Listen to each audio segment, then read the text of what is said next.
Good morning, everyone. This is Randy from Snap Judgments, and I've got Anthony Russo from Draft Professors again here with me. We're going to talk about the combine. We're going to try to cover as much as we can in about an hour here.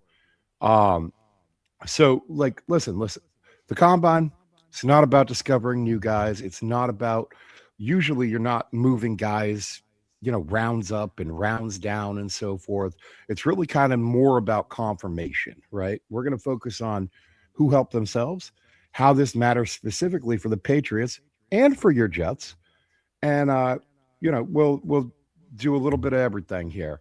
From your perspective, was this a combine where athletic testing really mattered, or did it mostly confirm what we already knew? And did the measurements have more impact? I mean, I would say the athletic tests are always, like you said, you're just confirming what you saw on tape. So, even these guys that were hyped up, the Brendan Thompson 40 times and Sonny Styles and Kenyon Sadiq, like these elite athletes, we already knew they were elite athletes, right? So we're not really gaining new knowledge. Like you said, this is sort of just a confirmation of what we knew, and it's obviously impressive to see it. The interviews matter. I think they matter more specifically for teams than the testing itself does. This is the first chance for a lot of these executives and GMs and coaches to get a chance to speak to these guys in person. So I think that certainly matters. The medical stuff is obviously also a big part of this, getting information on guys' injuries and their medical histories in general.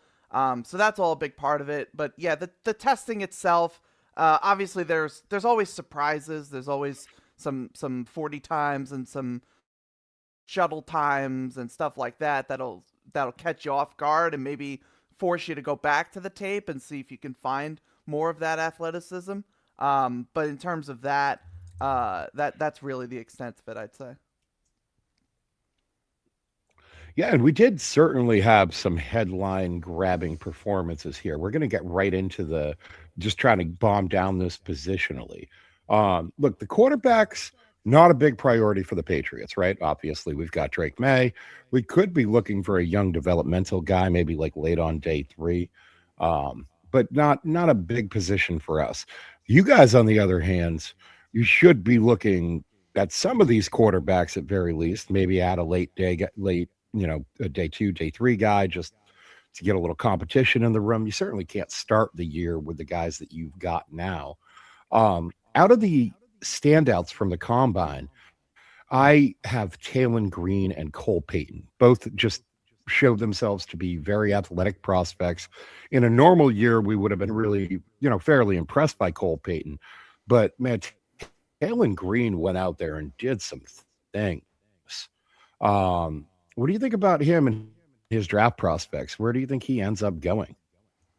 Yeah, I mean, I think Taylor Green, certainly from an athletic perspective, again, we knew he was a great athlete. Like, that wasn't a surprise, but to sort of see it in action, replicating the Anthony Richardson performance from a couple years ago, that certainly, I think, at least reminded people that, like, at bare minimum, you're getting a great athlete at the quarterback position. Now, obviously, there's also this dialogue about moving him to tight end or wide receiver, and seeing if he's sort of like the next Terrell Pryor.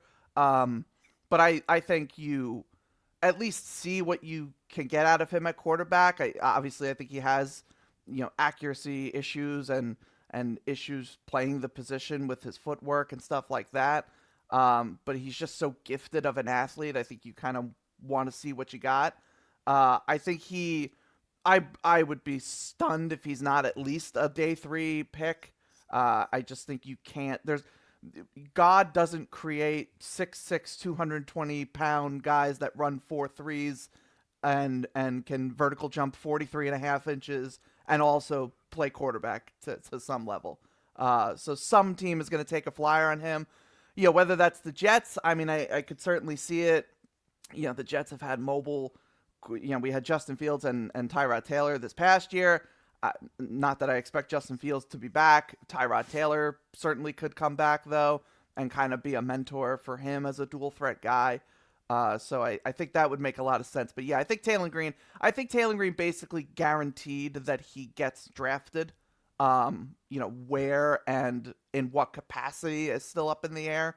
But that's kind of when you have a phenomenal performance like that, the NFL will give you a shot. Yeah, and I mean to kind of quantify the performances we saw out of those two guys, Talon Green ran the second fastest 40 ever for a quarterback at the combine with a 4.36. The only guy faster than him was Reggie McNeil in 2006 with the 4.35. He also jumped higher than any quarterback ever has at the combine, 43 and a half inches. That reset the record by 3 inches from Anthony Richardson. Um, he had jumped 40 and a half inches. Cole Payton right behind that at 40 inches. And then the broad jump, Talon Green and Cole Payton are now 1 and 2 historically. Um, Ironically, Brady Cook there in New York is fourth, by the way. Random side note, but Green jumped over 11 feet, which has never been done by a quarterback before at the combine. So very impressive athletic performances, certainly from those guys. Um, if the Jets take a QB on J3, are you looking for a traits guy, or are you looking for kind of like a clipboard guy, if you will? That it's sort of a complicated question because in if you're asking me in terms of like just general draft philosophy, I would always err on the side of traits. I think traits translate to higher levels of success at the quarterback position, and I also think it gives you a higher floor to sort of fall back on, and ways that you can move the football down the field, even if you're not the greatest just pure passer. If you're able to scramble and run RPOs and work in the run game and stuff like that, I think it gives you a higher baseline of offense than quarterbacks just hoping that they can make it work in the passing game. Um, that said, though, I think specifically for the Jets, I think we saw how just god awful the quarterback play got, and I mean you mentioned Brady Cook, who I went to the Jets Giants preseason game last year, and I watched him in the preseason, and I was like, this is not an NFL quarterback, and he wound up starting multiple games and proved, I think, that he's just not an NFL quarterback. So I don't know what the Jets I don't know what the Jets saw in him that like I could see in one preseason game, but I digress. But I think my point is I think the Jets need a at least some competency in the a whole knock on wood hopeful event that they don't have to resort to QB3 and QB4 again like they have multiple seasons now. I think they need someone that can just go out there and like run an offense competently, even if it's not going to put up 20, 30 points a game. They've got to be able to move the ball down the field when you have a Garrett Wilson and a Brees Hall and other like reasonable talent. They need someone that can just function. So I would not mind if if they got a Luke Altmaier, if they got a Maverick McIver, Yeah. Joe Fagnano, Ethan Kaliakmanis, like any of these like guys that aren't necessarily fantastic athletes and don't give you that upside, but again can just run a competent NFL offense to some degree. That makes a bunch of sense to me. All right. Well, listen, let's move right along to the running backs here. This is not a priority position for most teams in the draft. You can usually find value later on. We did, we've got one guy that's projected to go first round in this class, Jeremiah Love. That's probably going to be the only running back in the first round. But we did have one real standout performance here, and that came from Mike Washington Jr. Of Arkansas. Now, he put up the sixth fastest time all time for a running back, and he did that at about 220 pounds. Very impressive day for him overall. What do you, where did he kind of what did he do for himself and his draft stock this weekend in your eyes? I mean, I think he has clear. If he wasn't already, I think he's very much cemented himself in the sort of the race to be RB2.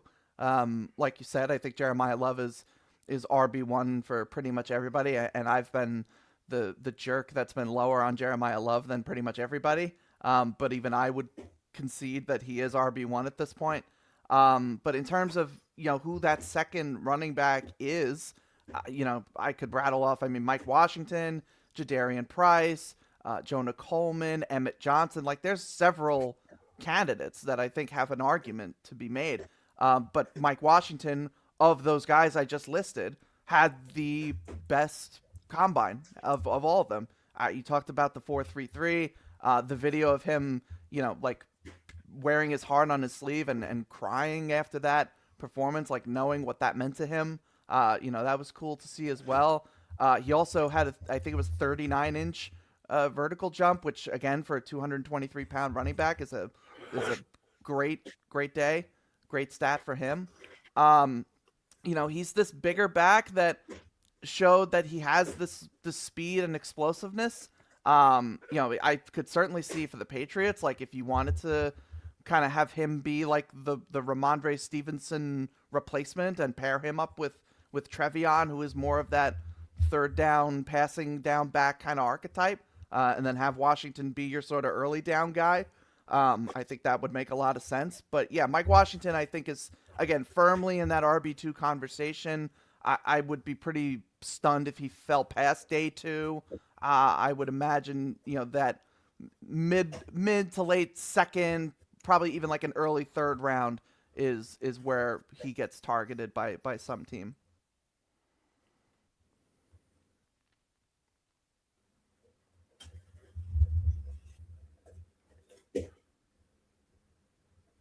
Yeah, that draft range makes a lot of sense to me. A couple other performances I thought worth mentioning at the combine at the running back position. Eli Heidenreich is a name that's kind of gained some steam recently. He went out there and ran a 4.4440 with a 1.55 split. He's projected to kind of like a slot H back sort of role in the league. I like him as a fit for the Patriots in the later rounds. What do you think about Eli Heidenreich as a prospect? Yeah, I mean, I think you kind of said it. You're not. I don't think you're taking him as a true running back. He's sort of this kind of offensive weapon kind of player. He does great work in the passing game as a receiver downfield, but he doesn't really have the size of a, like, I would say the size and like just pure athleticism of like other receivers, that receiver prospects. He kind of was like this hybrid role. So yeah, he probably is an H back, though. I think he only came in. I think he weighed sub 200 pounds. I don't really think that's his playing weight necessarily. I think he gets over that and is closer to like the 205, 210 range. When he's on the field. But yeah, a team is gonna add him in probably late day 3, or also as like a priority free agent. And he's going to come in and just kind of give you another interesting offensive weapon that can work in the passing game, can work, in different RPOs, coming from Navy. It's a option heavy offense, obviously. So he's one of these, versatile players that can win in a variety of different ways. And I don't think he's ever going to be an elite, amazing starter by any means at any one position. But he'll come in, sort of be a change of pace guy that can give you different offensive looks and work in different schemes. So yeah, any good offensive coordinator, I think, could find a place for him in an offense. Yeah, no, I agree. I think he's an interesting piece, an interesting kind of tool weapon for an offensive coordinator, especially a guy like Josh McDaniels. We've seen him use guys of that type before. And to your point, he did weigh in at 198 for the combine. But we see combines, prospects really regularly drop 5, 10, even 20 pounds for the combine just to kind of juice up their speed, juice up their get off, etc. They really kind of work the results a little bit. Um, Speaking of juiced up speed, though, the last guy I thought worth mentioning at the running back for me was Damon Claiborne. I've just had kind of an eye on him as a late round pick, guy that could come in, immediately contribute in the punt return, kick return game. Probably get some splash sort of plays here and there in the running game also. He put up a 4.37 40. So, speed confirmed, box checked. You have any additional thoughts on Damon Claiborne? Yeah, I've been a big Demond Claiborne fan for basically the whole season. Somebody I thought earlier in the year he could maybe sneak into day two. I'm now in probably like the early to mid day three camp for him. And I think mainly it's just a size issue. He's a very small back. I think he's like what 5'9", 5'10", not even that. I don't think maybe might be like 5'8". And he's like sub 190 pounds. So he's a smaller back. But you said it. He's got the speed. He's got the burst that you like to see. Definitely can contribute in the special teams as a kick returner. And again, I think he'll be sort of that. It's cliche, but like that change of pace option. That sort of guy that can come in and add some speed to an offense. I don't see him as like a lead back in any capacity in the NFL. But yeah, he's a fun player. You get the ball in his hands and he can make big plays. That's how he's going to be successful in the NFL. He also has to stay healthy. Dealt with some injury stuff over his time at Wake Forest. But if he could stay healthy, be on the field and get the ball in his hands, you have a dynamic playmaker for sure. Yeah, yeah, absolutely. All right, listen, we've got to move on to the wide receiver position here, and this is where I make my first concession of the draft season, perhaps first of many, because Malachi Fields and he was my draft crush, but we have now broken up. I have moved on to Jacoby Lane, who was my second draft crush. And look, I was in on Malachi during the summer scouting, and I tried to stay in. I really liked his Virginia tape. I really liked his Virginia tape, actually. I thought he had little more like shimmy and shake than you would expect for a guy his size. I knew he wasn't going to be super fast, but 4.61 40, 1.63 split. It's just bad. Couple that with the hand issue, which they were measured at the Senior Bowl, but under 9-inch hands for a wide receiver that's a real red flag for me. I'm Hand size is definitely an important measurement for me at this event. Um, his athletic profile comps really close to and Nikhil Harry and Keon Coleman. I kind of looked at the bigger receivers in the league that have been successful: Mike Evans, T. Higgins, Cortland Sutton, trying to find any kind of reason that Malachi Fields could be successful. And I just don't find any sort of physical profile comp between those guys and him other than height. Of the comp group, Fields was tied for the slowest 40, second worst 10-yard split, smallest hands, and tied for the shortest arms. So, frankly, for me, I've dropped him down my board quite a bit. I haven't decided exactly where, but he was a guy that I was heavily considering, day two, maybe late into the second round, third round, if he fell there. Now I'm kind of expecting him to fall to the beginning of day three. What do you How do you think this weekend impacted Malachi Field's stock, and particularly with the excitement coming off the Senior Bowl? So yeah, I'll say a couple things. First, I'll say that I don't think the 4.6 is like that shocking. It certainly is slower than I think if you're a Malachi Fields fan, that you were hoping for like the 4 or 5, and you would have been and good with that. Um, but I don't think 4.6, if you watch him, is like the most shocking thing ever. I think that it's not his game, right? It's not really like he's not a long speed, burner guy. Like he wins, with size and contested catchability. So I'm not gonna say like I'm just completely different on him now than I was before the combine. That said, though, it just from the people I talk to and people I trust that have this information, I think the NFL is just higher on Malachi Fields than you and I and other draft nicks are. I still have him. I had him as a late day two, early day three candidate myself before the combine, and I'm not really changing that because again, this is kind of the player I expected. But Daniel Jeremiah's here putting Malachi Fields late first round. Other analysts, other top analysts are putting him top Uh, 50. So like there is excitement for Malachi Fields. Will some of that cool off, after this combine? Maybe. But again, I don't think the NFL is leaving Indy thinking, oh, this isn't the player we thought he was. They see the size, contested catch, sneaky athleticism for a guy as big as he is. But I've never been a huge Malachi Fields fan, but I would still bet just based on again conversations I've had and people that I know like Malachi Fields, I still think he's probably a top 75 pick, though I wouldn't agree with it. okay.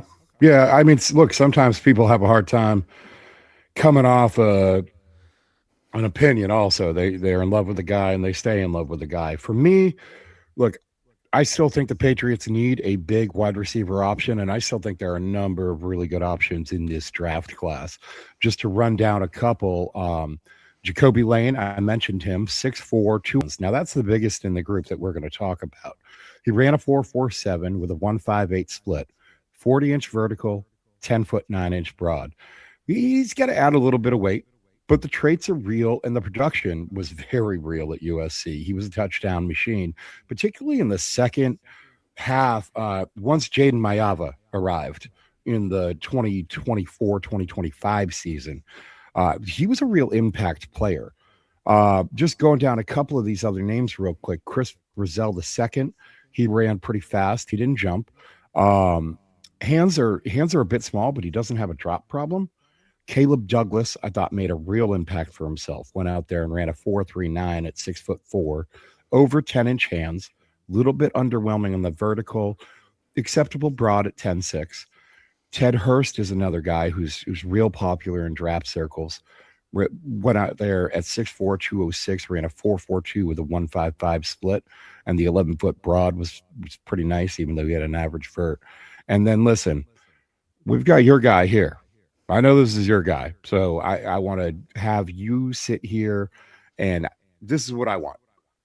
Convince me that he's a better option than Jacoby Lane. Bryce Lance at 6'3", 204. He ran a 4.3, 4.40 with a 1.49 split, which is really impressive and the best in this group. 41.5-inch vertical, 11-foot 1 inch broad. His shuttle was solid, three cone, whatever. Um, Look, you've been higher on Bryce Lance than maybe anybody I know. So, sell me on him.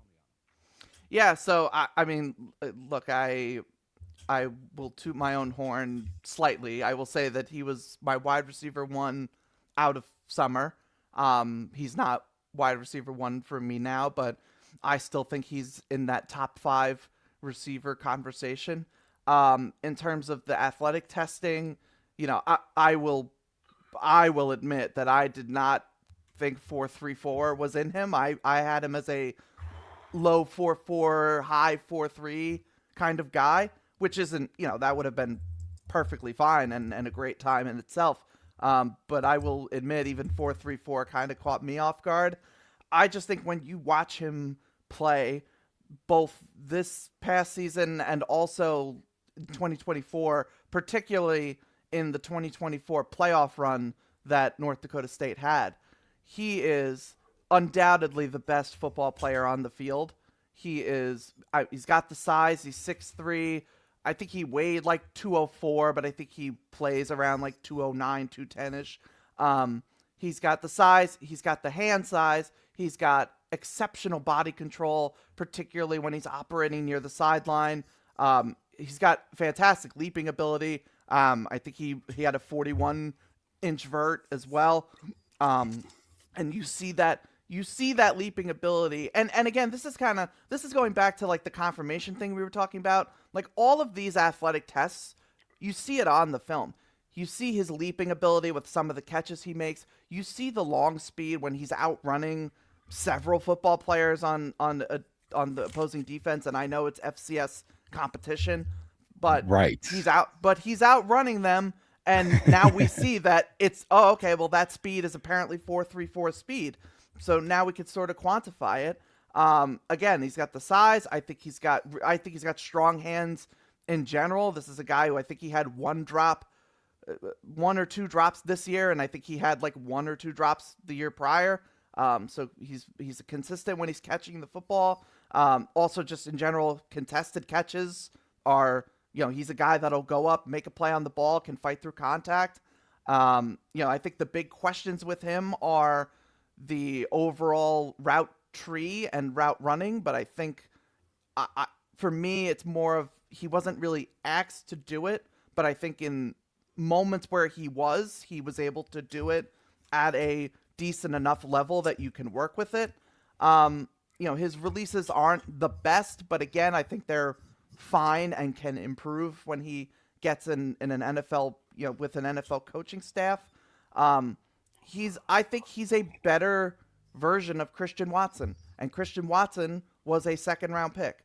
So Okay. from that perspective, and I will say specifically, I genuinely think the Patriots are like, if not the best, like a top 3 fit for him, because he's exactly what they need. They need size and they need vertical speed, and he has both of those things.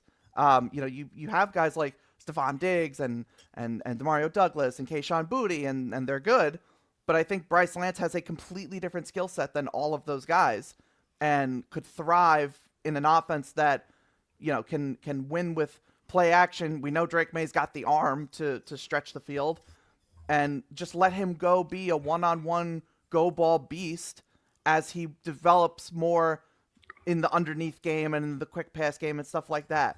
So I am fully, I at this point I would say for me I would take Bryce Lance like late first, early second. That's going to be higher than pretty much anyone, I think. But this is the kind of player he's been for me all year, dating back to last year. I think he's a hell of a talent.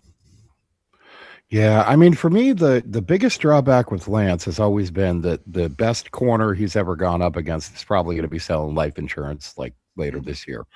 I thought, I mean, these all-star events are really made for guys like this, right? It's Yes. guys that you really haven't gotten eyes on, guys that prove they belong. I didn't think anybody in this group needed the Senior Bowl more than Bryce Lance. That's where I was really excited to see him. I was so disappointed he wasn't there. Mm-hmm. But it is going to be interesting to me to see if the Patriots, pay him some attention, give him some time, invite him in for a visit. He does seem like he's got the physical gifts that we need at that position. The last wide receiver I really wanted to touch on, I don't think he's going to do a lot of work as a wide receiver in the NFL, but that's Deion Burks. All right. He went out there with a 4.340, a 1.49 split, a 42.5-inch vertical jump.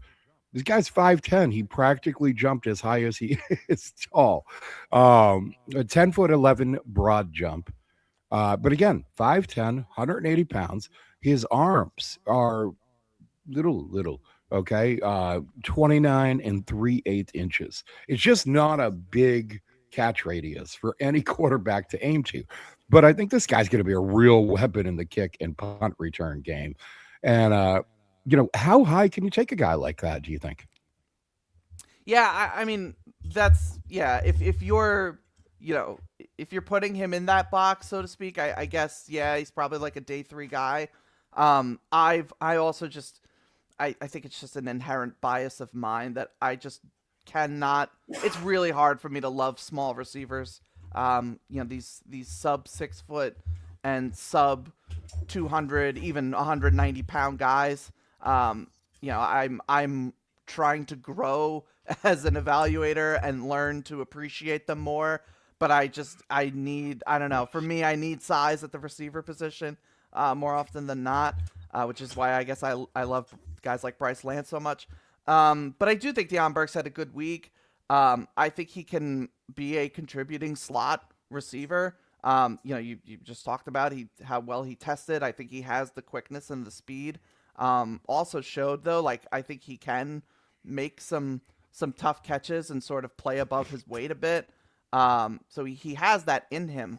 I just, again, to your point, I don't really see like a tried and true, wide receiver one or two at the NFL level because of those Yeah. size limitations. And I'm well aware I'm opening the door to sort of get like Tank Delled and basically just proven wrong on this. Um, but I just can't get there with him to that level.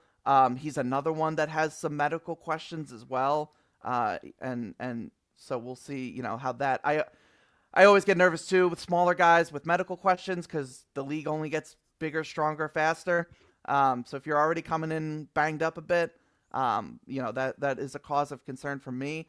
But I do agree with you. At the very least, I think you can get a kick return, punt return option, which inherently I think gives you, if that's all you have, I think that gives you day three value in the later rounds. If you're projecting like I am that I think he can be a decent slot guy for you, that probably bumps you up. I think I have a fourth on him. So that's kind of where I would take him, like early day three to late day two. Will I be surprised the way that the NFL operates if he bumps up to like, solid third, maybe even second? I could see it. But there's also just several of these small but fast and shifty wide receivers that are kind of competing for those spots. So we'll see who the NFL likes most. But I've seen it, and NFL draft analysts put him like top 50 in those conversations. I'm not there, but it, again, wouldn't surprise me if the league decided he was worth that. Okay. Now, moving along to the tight end group. Actually, you know what? Let's mention the one last wide receiver issue real quick because I think it affects your guys maybe more than us. I think Makai Lemon, uh, probably someone that the Jets should be targeting at 16. Um, what do you think? I've heard some things. I know we talked about this a little bit yesterday, like offline, obviously. But I've heard some things about his interview process. I've heard that he bombed the interviews. Essentially, he looked disinterested at times. I've even heard people uh, positing, uh, accusing, whatever. I don't know, but thinking that he showed up high. Um, so I'm not saying any of that. I saw his combine interview. I understand why people might have thought that, but I didn't see enough to say myself, oh, I think he's anything. Um, but bombing the team interviews reportedly has is a thing. I tend to worry about character less the further you are away from the ball. Like if you're a wide receiver, if you're a cornerback, I don't care if you're a weird guy. I don't care if you're a diva. All right. You don't need to be a leader. You just need to get out there on an island and shut that guy down or beat that guy. It's that simple. So for me, it's not like a serious impact on his draft stock or anything. What's your take on the Makai Lemon thing, real quick? I have had conversations with a couple people in as well as in our group chat.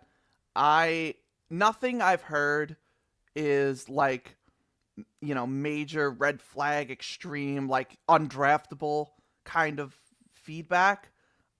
It feels to me that it's more of a, he didn't nail, he didn't do great in several interviews. There was sort of this, vibe of like he's not for me kind of feedback from some teams and some scouts. Um, but nothing again like it. This isn't like James Pierce Jr. This isn't like he's gonna be a felon. Like we're not like nobody's saying that. I still think nothing I've heard personally dissuades me from taking him first round.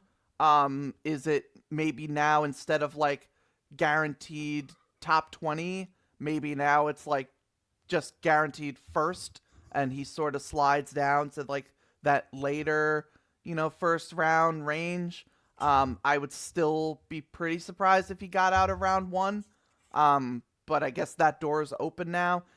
Specifically for the Jets, again, nothing I've heard would make me not want him at 16. I and I don't know how the Jets specifically felt about their any chatter they had with him. Um, but I can't. I'm not going to sit here and I don't want to like badmouth him and denigrate him, but there is now this sort of question in the air if Yeah. he was as and honestly, listen, maybe it just comes down to prep and a failure by his agents and the people around him. Again, I'm not privy to that, and I can't say where the fault is, but still, I think a top receiver talent and a guy that I would feel okay about adding to any wide receiver room. Yeah, I mean, look, I haven't been like the biggest Makai Lemon guy anyway. I, in fact, was on record this season speculating as to whether or not he was even the best wide receiver on his own college team. But that's just because I like Jacoby Lane and I like tall, big, fast guys. Um, but all right, let's get right on over to the tight end group just so we can move along here. We saw some historic performances out of the tight end group. Eli Stowers jumped out of the building and right into the first round of a lot of mock drafts. 45 and a half inch vertical, historic, just ridiculous. He had a good rest of his workout also. And then Kenyon Sadiq, who was already kind of the sweetheart of this tight end class, went out there and solidified that, running the first sub 4.4 tight ends 40 in history. He had a 1.54 split. Are we overreacting to these numbers, or is he a different tier of athlete than we've seen at the tight end position in the past? No, well, for Kenyon Sadiq, I know I think he is a different tier of athlete than we've seen at the tight end position. And again, kind of what I was saying earlier, I don't think like that in and of itself is like new information. I think we knew that Kenyon Sadiq was a top level athlete, and that's why he's been pretty much consensus tight end one for at least a couple months now. Yes, obviously the 4.41 is impressive. All the athletic testing was impressive. I'm not surprised that he looked clear cut like the best tight end on the field. For Stowers, I mean, we knew he was an athlete, as my friend Newt Weston likes to say. He's a former state high jump champion. This is someone who again has that athletic background. So it's again not a surprise to see that. I think the questions with Stowers are more in the run game and as a blocker, what you're getting from him at the NFL level. But I'm again not surprised necessarily by the testing. Obviously, it can never hurt to have these good testing performances, so it can only help his stock if anything. I would also shout out.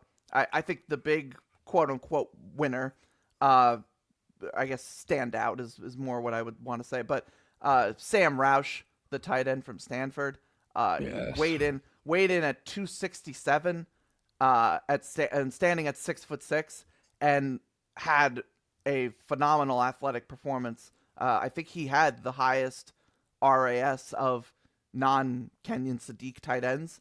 So he was, he had a fantastic week, and I think separated himself as like in this class full of these tight ends that the Sadiqs and the Stowers and Justin Jollies and Max Clairs of the world that are smaller generally than your average tight end. This guy came in at 6'6", 267 and showed he's just as athletic, if not more so. So I think he is somebody that is going to cement himself as a prime day two tight end candidate, just because he stands out in this class. The short arm length doesn't really help him. I think he only had like 30-inch arms, but he's very much the T-Rex build. But yeah, so overall though, this is a very athletic group of tight ends. I think the question is what you're getting on a consistent 3 down basis in terms of their translatability to the NFL as both blockers and receivers. There's not that Tyler Warren, Colston Loveland type, except for I think Kenyon Sadiq maybe is in that conversation, but even him, I personally have lower than both Loveland and Warren that I did at this time last year.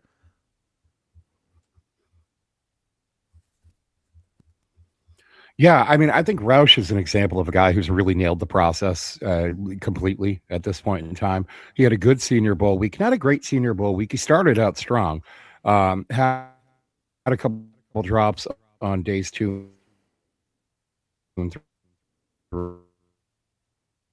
3, and a tight end. And in a day and age where tight ends are highly specialized, it seems, they can either catch but don't block, or they can block but don't catch. Sam Roush does a little bit of everything, I think, and I think he's kind of a rare cat in that way. He's definitely an interesting prospect to me and somebody that we've talked about. The red flag on the arm length is a thing.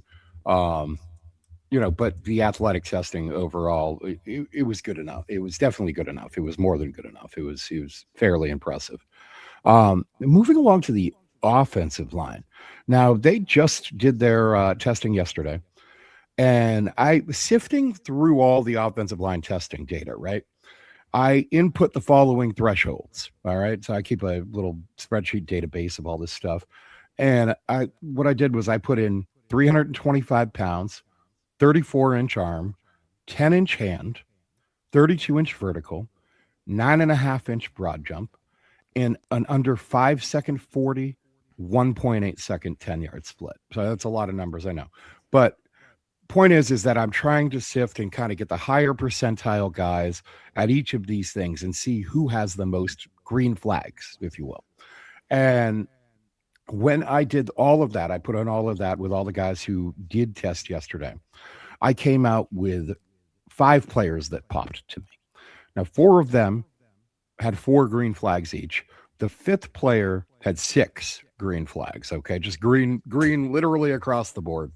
I'm going to give you the first 4, and I want to see if you can guess the 5th. Now, Enrique Cruz Jr., Houston offensive tackle, he popped with 4. Jude Bowery, Boston College offensive tackle, he popped with 4 also. Travis Burke out of Memphis. This is the only name on this list that I wasn't familiar with previously. He's also the only guy who popped at 325 plus pounds. Everybody else here was under 325. And he's the only one that made it with 3 out of 4 green flags being measurables. Only one testing result was a 10-second split. All 5 of these guys, by the way, that was the common thing. All of them had under a 1.8 10-second split. Parker Brailsford is number 4. He was the only center and the only guy under 300. Also the only one with under a 10-inch hand. Again, hand size, grip strength, those things are super important to me. So listen, that brings us to number 5. Number 5 player had 6 green flags. Who would you guess that is? I'm trying to think who. I'm trying to think who would meet like the Tall, weight. long, and athletic. Yeah, like who would meet the weight and height threshold as well. That would have also hit all those numbers. Well, Um. the only guy who met the weight threshold was Travis Burke. Oh, this guy didn't as well. Okay. Um. Yes. Hmm. The only guy who was 325 plus was Travis Burke on this list. Is it Monroe Freeling? It is Monroe Freeling. Okay. Yeah. 6 green flags on that list. Weight was not one of them, but Yeah. I mean the 5 second, the arms, the hands, the vert, the broad, and the 10-yard split. Yeah. The That guy tracks. just across the board was impressive. I put him in early in my mock draft last week. I had him going 6th to Cleveland. I am getting in early on this one, and I think he's going to be the top tackle in this class. I think it might be a situation of like, well, nobody else is really a pure tackle. And if you want a pure tackle, he's going to be your guy. He's got a high ceiling. I think maybe a little bit of a not the highest floor.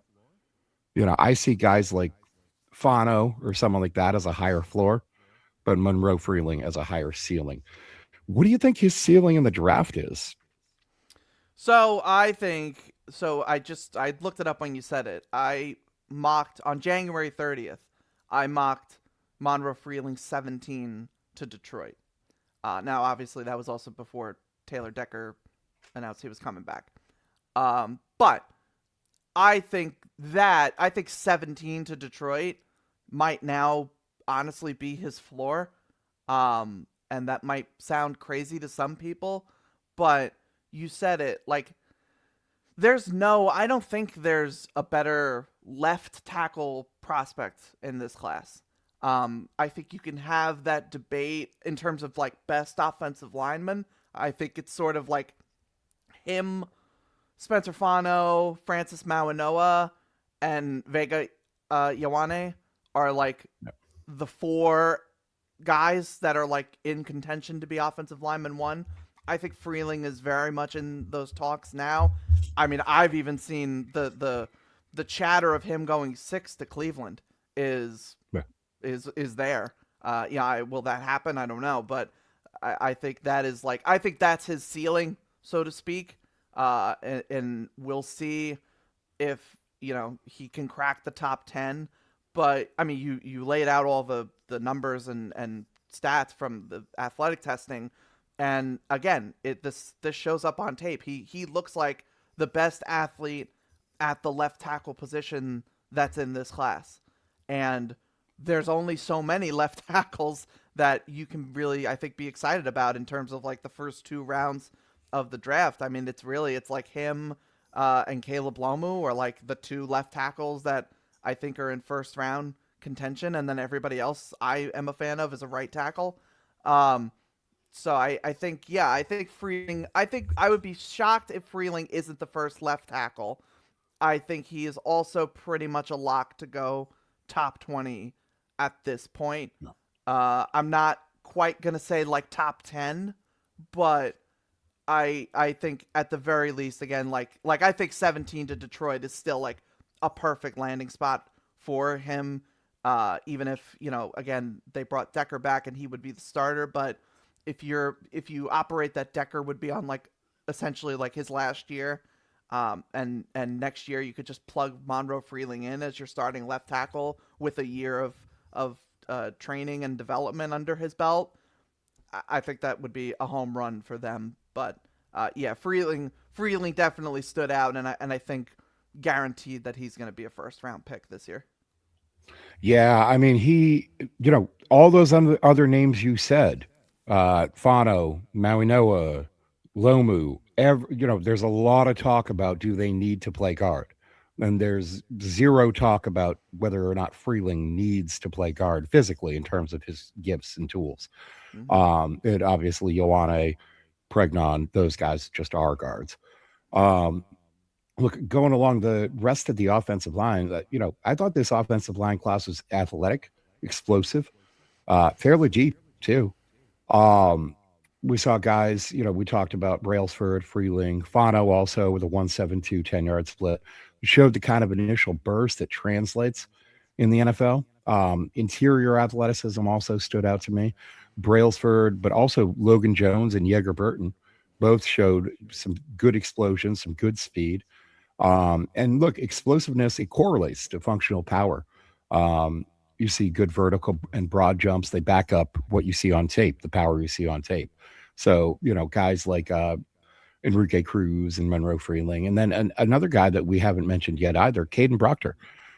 He went out there. He a little bit of a slimmed down version of Caden Proctor. Word is that he's interviewing well and he's saying all the right things right now that you'd expect. He's still a guy I'm scared of. I think that I've said it a few times. I think he can potentially eat his way out of the league once he gets in. And that's kind of what I'm worried about with him. But, short area movement over height and length for the Patriots. That's kind of what they look for. Functional quickness, processing, versatility. Um, So, you get guys like Fano, Brailsford, guys like that check those boxes. I think the depth of the draftable offensive line is strong. It's not just a top heavy class. It's not really even a top heavy class, but I think there's a number of serviceable starters that you're going to find on day two and day three. Um, that is just based on the testing alone, but also based on the tape. I think there's a bunch of decent guys down this class. Again, I think it's deep. Um, how much do you weigh the explosive testing versus length measurements when you're projecting offensive line success in today's NFL, especially where we see players getting shorter and smaller all across the board, really? Yeah, so I think first it's a positional just question in general. If you're an offensive tackle, the rule for as long as I've been doing this, and I think even before I was doing this, has been 33-inch arms is sort of like the quote unquote minimum that you look for at the offensive tackle spot. Um, we've had several notable guys sort of challenge that orthodoxy. Uh, obviously, Will Campbell was that guy last year. This year, it looks like it's going to be Spencer Fano. In terms of his arm length, I think it was 32 and an eighth or something like that. Um, but I still see people, including myself, still think he can stick at guard, and I think the reason for that is because of that sort of that burst and those movement skills that you're alluding to. One of the issue with having short one of the issues with having shorter arms is if you don't get to your spot in terms of when you kick out of your stance and you're trying to get to your spot as a lineman, it's harder to get to those guys that have that sort of high end bend and burst off the line of scrimmage on the defensive side. If you have those shorter arms, you can't extend as far to try to get a hand on them to stop them. So that's Right. sort of the fear. But when you have the movement ability of a Spencer Fano, I think he showed it. Like, I think he's the best pure mover in this class at the tackle position. That sort of mitigates that. Now, that doesn't mitigate every concern that exists with having shorter arm length, but I think that's why I'm more optimistic about him sticking at tackle, is because I think he can make up for it with how well and efficient he moves and his ability to get off the line of scrimmage quickly. So I think if you are someone who worries about arm length, and I also would add too, I think the arm length discussion kind of needs to be the underlying thing that needs to be talked about is the wingspan argument and the wingspan numbers, because I think that was what hurt me with Will Campbell last year. Yes. Was Will Campbell had short Yeah. arms. He had an even shorter in terms of like percentages and thresholds. He had an even shorter wingspan. I think he was literally like first percentile in terms of Yes. wingspan. That's what scared me more. Fano, I believe, is like 80 inches and in like the 19th percentile, which is not, yeah, it's obviously not great, but it's better than the first percentile. So again, Yeah. that's sort of when we talk about arm length, it's really should be arm length and wingspan, and worrying about those numbers. But again, if you have that elite burst and elite athleticism at the tackle spot, I'm not as like worried about it. Because also, I will say too, it kind of like I think Fano is going to be a good offensive lineman no matter what in the NFL, whether you whether that is at center guard or tackle. Like, I don't doubt that he's an NFL starter. So Yeah. like that's when you draft whoever drafts him, I think is going to have that mindset of, okay, we can try him at tackle and maybe he'll fail at tackle, but you know what? We just got a really good center or guard because of what he can do, again, in terms of his movement skills, working as a zone blocker, getting outside and securing the perimeter, and also being able to make some movement in the inside zone run game. Like, that is valuable in and of itself, whether or not you can then project him to tackle. Yeah, and number one, it's noteworthy that Fano did the center drills, did take some snaps and so forth at the combine. When asked, said he would play essentially anywhere. I think that the good physical comp between Fano and Campbell, um, both of them roughly the same size, 6'5", just over 300 pounds, shorter arms, like you mentioned, and similar testing results. Fano was a little faster and a little quicker pop, but last year we saw Campbell with a 4.98 40, a 1.76 split. They both jumped 32 inches, and Campbell had a 9'5" broad jump, while Fano had a 9'3" broad jump. So similar athletic profiles. And again, like you said, they definitely win in similar ways. Look, we've made it through the offense. We're coming up on an hour here pretty soon. So we're just going to touch briefly on defense. Um, Number one, there's a short arm epidemic happening. Um, I don't know if anybody's aware of it, but it's happening. There was a lot of very short arm edges, which it kind of goes to the development of the game too, right? Like I was talking about, smaller, faster, but that comes with shorter length sometimes. Is that a trend, or do you think that's a coincidence? Is that just this draft class? Do you think that that's what we're going to see from here on? Well, so I think there's a couple layers to this. One, I agree with you. I do think there is this sort of changing belief in not just the NFL but in college coaching circles and football people in general, in that length in terms of defensive linemen isn't necessary to be a productive and high end pass rusher at any football level.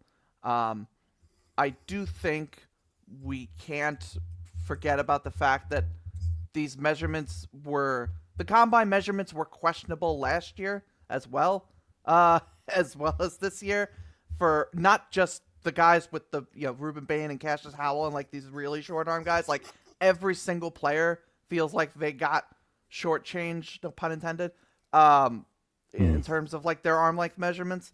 So I am kind of taking these numbers, the numbers that we're getting from the combine, I'm taking with like a little bit of grain of salt. That's not me saying like Ruben Maine doesn't have short arms. Like I definitely believe he does, but it may not be the 30-inch number that we have been told and is getting thrown around by everybody.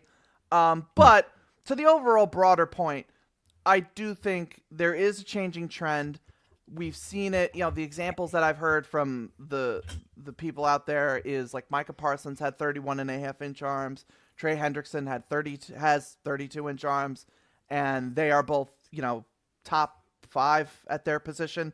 So they are living, breathing examples that you do not need these 34-inch arms. Like I think Myles Garrett has 34-inch arms. He's also just a ridiculous athlete, obviously, but like it's not necessary to be long to win. As long as you can as long as you have NFL speed to power and you can get in a guy's chest and win that way, no matter how far you are away from him with your arm length. Like that's what matters. And that's why I'm not worried about it with Ruben Bain, because I think he has those powerful hands, that ability to win through a guy's chest, and then also can use hand moves like swipes and a rip move and stuff like that to be able to win in other ways. A guy like Cassius Howell, I think, is different because he relies on speed and doesn't, I don't think, have that inherent hand power that a Ruben Bain does. And so basically, if he gets locked up, I think it's a lot harder for him to fight off a blocker than it is for Ruben Bain to fight off a blocker. So I think the arm length conversation when we talk about defense, like, kind of needs that nuance a little bit, and that not all arm lengths are created equal. Like there are, you can be in general concerned with it, and I think it is a valid concern. Like there's a reason, I always forget the stat, but it's like no defensive lineman with sub 31-inch arms has ever had a double-digit sack season since like 1999 when they started getting those measurements. I think that's the stat. So like there's a reason that stat exists, But if the game is changing and guys are finding new ways to win as outside pass rushers, and it's not just about using a long arm to push a guy backward, now it's about, again, getting in a guy's chest, but also being able to fight off him with your hands, then I think now we can sort of not be as alarmist as we are when it comes to just the pure arm length numbers that we get from these guys. Yeah, I mean, it's an interesting conversation, particularly with Bane. I've mentioned it a few times here on this podcast. Now, it doesn't really affect us, myself, as Patriots fans, because we're not going to take him. We wouldn't have a chance to take him even if we wanted him. But he came in at 270 with those historically short arms. And I think another stat that I've heard is no edge rusher with sub 31-inch arms has ever been picked top 50. So that's going to be broken for sure because Mm-hmm. Bane is going to go top 50. Yep. The question with him is kind of that tweener label, which, as I've said many times on this podcast, that tweener label can be used as a compliment and it can also be used as an insult. Yep. Sometimes when you say tweener, you mean a guy who can wear many hats, a guy who can perform many roles on the football field. And sometimes when you say tweener, you mean a guy who doesn't have a position at all. And I'm curious to see over the next couple of years where Bane falls on that because he's going to have to add 15 to 20 pounds if he wants to move inside at 270. But he's going to have to grow those arms a couple inches maybe if he wants to play on the edge. And it's either way, I think it's going to be tricky. Um, some other guys that stood out to me on the edge from a Patriots standpoint, we like our edges a little smaller, maybe like 245 to 260 in that range, and guys who just get after the quarterback. We don't really care about setting the edge. We don't care about run defense from the edge position, just not a big priority for us. Now, we saw the Patriots try and start the season with Keon White at one of the defensive end positions. And then they went ahead and traded him for a bag of chips to the 49ers. He shot himself in the ankle. The whole thing's a mess now. But point being is they traded him, I think, because he couldn't stand up and rush. Um, he was good at a lot of things, but he just couldn't come in and rush and create power off of 2 feet. He was much better with his hand on the ground. And here in this system, you're just not going to spend as enough of your time with the hand on the ground to justify being the starting end if you can't rush with power off your 2 feet. Um, so a couple of guys that in this cycle I'd love to get your opinion on. DDS, Denied Dennis Sutton, is a guy who's been on my radar for them, and Malachi Lawrence as well. A guy who's now on my radar that wasn't was Anthony Lucas. He really surprised me with his weigh in here at the combine. I thought he was going to come in closer to 280, even 285. That's what he was listed at college, I think, was 285. He came in there at like 256. Put up some solid numbers there at the combine. What do you think about these guys as stand-up rushers? Not with their hand in the ground, but standing up and getting after the quarterback. Yeah, so I'll actually start with Lucas. It's funny that you wanted to talk about him. He was a summer scouting darling for me. I had him as a top 30 player out of the summer because I loved the sort of like the ceiling and the potential with him. And that was, as you said, when he was listed at 280, and I was projecting him as sort of like a 4-3 kind of hand in the Mhm. dirt defensive end guy, because he has a great power in his game. You'll see him literally knock back offensive linemen off their rocker. In the run game, he sets a hard edge, and is able to win that way. And as we've gone through this draft process, he has been consistently slimming down. He got down, I think it was like to 272 when he was at the Shrine Bowl, and he has been slowly but surely getting that number to now 256, as you said, for the combine. So it's clear to me, and I'm not saying this as a knock, but it's clear to me that he wants to get faster and get more explosive. When you make that drastic of a weight cut, like obviously guys lose weight all the time to sort of you know inflate their combine testing and their combine numbers. That's just the nature of this. But this with Lucas, I mean, he's down almost 30 pounds than his playing weight.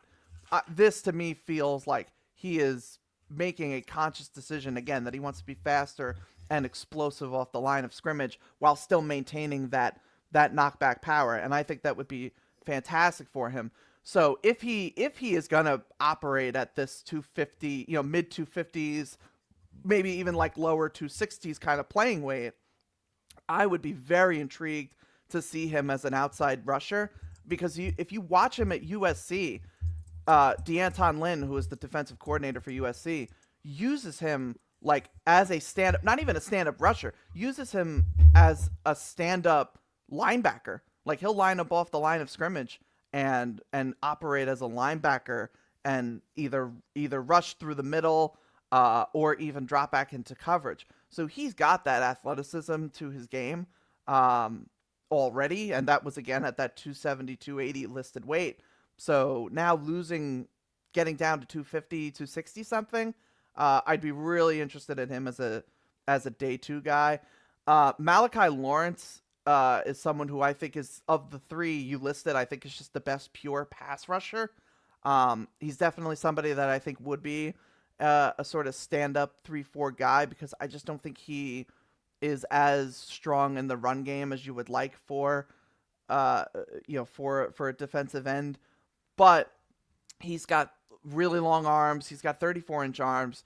He is another one where he's got the blend of speed and power off the edge that you like to see. He's got a pass rush arsenal and moveset that I think gives him different ways to win. Also, just a high-end motor guy. So I definitely could see him in that 3-4 role for the Patriots, even if it is like DPR kind of thing. Could definitely do that. And then Denai Dennis Sutton, to me, of the three that you said, I see him less as a stand-up outside guy. I think he would be a kind of hand in the dirt 4-3 guy because he is so big. He's very athletic, but the problem with him is it feels like, and he tested incredibly well, but I just don't always see that athleticism and that twitchiness that he has. Like, he has it in testing. I don't always see it on the field, and I feel like there are times where he sort of gets kind of locked up and neutralized a bit. And for a guy who is very clearly as athletic as he is, I wish he was just more productive. For especially, and again, I know it was a bad year for Penn State all around. But he just leaves me wanting more than I get from him. So I'm of the three, I'm lowest on him, and I would be least confident in him as like that outside get to the quarterback guy. I think Lawrence and Lucas are much more interesting in those roles. Okay, that makes sense to me. Um, I look, we're now 10 minutes past an hour, and I don't want to keep you here all day. I do have tomorrow night, I'm going to be going live at 8 p.m. just to remind our viewers here with Matt Chabot. We're going to get deep into the back seven of the defense anyway. That's what we had previewed prior to the combine, Matt Chabot and I. So I think this is a great place for us to stop. I do have one last question that I wanted to ask you, what your take on is one of the major storylines that I've been watching in this combine, and this is partly because we could use a young right tackle of the future, and also because I'm interested in these sort of things. Max Ihenekor. Listen, does this guy qualify for AARP or what? Because I cannot figure out how old he is. He's the only guy in the whole process that to my knowledge, is like actively hiding his age at this point. There's a number of 25-year-old prospects. I am beginning to suspect that Ihenekor is at least 25. I'm not sure, look, how do you feel about drafting a guy who's going to be 30 years old at the end of his rookie contract? Let's just put it like that. So historically, basically since I have been in the draft sphere, I have been the guy that I just don't think age matters. I think when you just purely like if you're talking about age and a medical history, like that's a different conversation. But if you're just telling me that a guy is older, I more often than not just don't care. You know, if it's like a Brandon Whedon who's like going to be 28 his rookie year, Yeah. Yeah. then maybe you could have that conversation.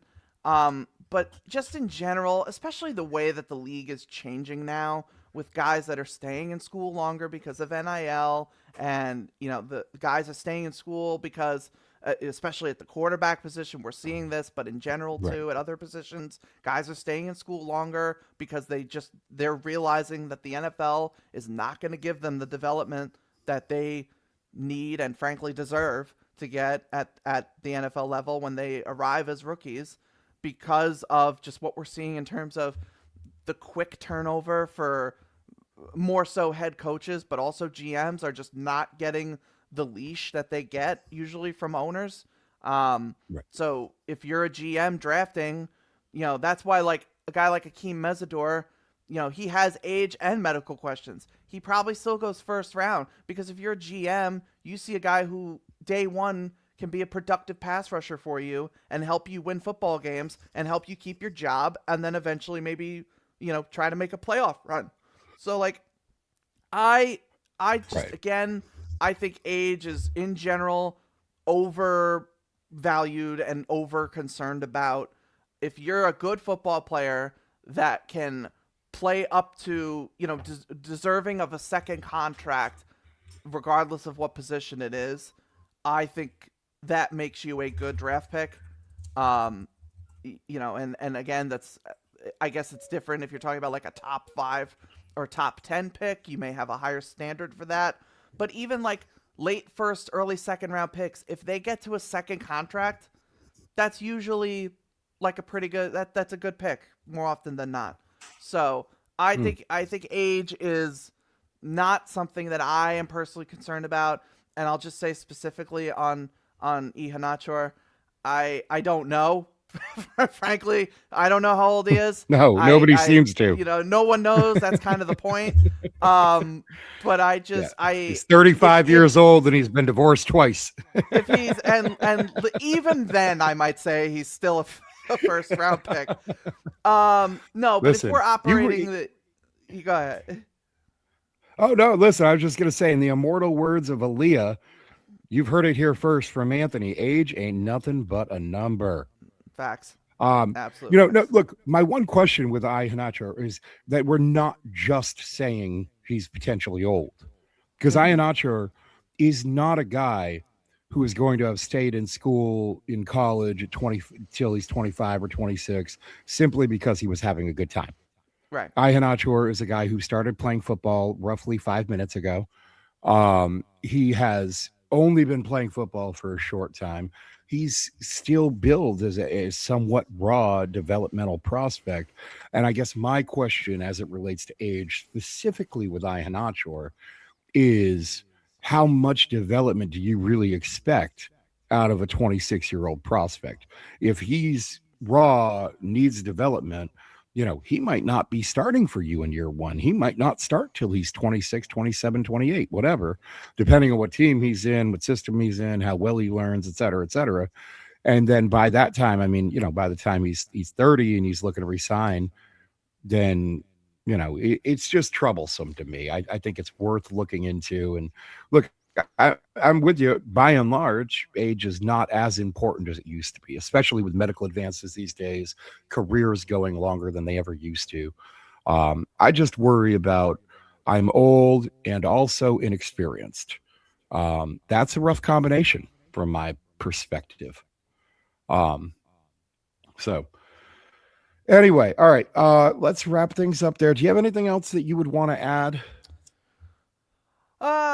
No, I mean, I think just, we kind of were hitting on it earlier, but I think just everyone should keep in mind with the combine, as you said, this is not, no one who, if you had a third or fourth round grade on a guy, you should not now think someone is a first rounder because of how they tested and vice versa. This is all about confirming what you saw on tape. And if someone tested how you did not expect them to test, good or bad, that should, if you're trying to evaluate these guys and determine where they should be drafted, that should only just send you back to the tape and confirm, like, okay, did I have something wrong about this player, or is this testing, should I be skeptical about what I saw in terms of the testing at the Right. combine? Nothing should, if you're dramatically changing your draft grade and your view on draft position for a player because of the combine, you're doing it wrong.